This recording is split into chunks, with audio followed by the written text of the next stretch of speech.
മഴ കുറവാണെങ്കിലും കോട്ടയം പാലാ നഗരസഭയിൽ ഇപ്പോൾ വെള്ളപ്പൊക്കമാണ്. നഗരസഭയുടെ വാട്ടർ അതോറിറ്റി ടാങ്ക് വൃത്തിയാക്കുന്നതിന്റെ ഭാഗമായി പൈപ്പ് തുറന്നു വിടുന്നതാണ് വെള്ളപ്പൊക്കത്തിന് കാരണം. പ്രശ്നത്തിന് അടിയന്തര നടപടി വേണമെന്നാണ് നാട്ടുകാരുടെ ആവശ്യം.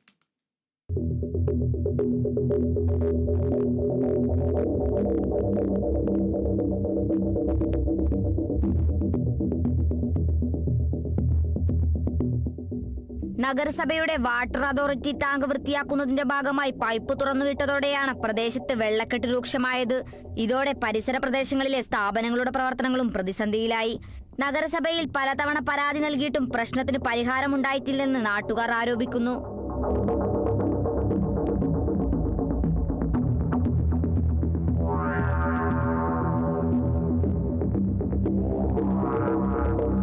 ഒരു മാസമായി പ്രദേശത്ത് ഇതേ അവസ്ഥയാണുള്ളത്.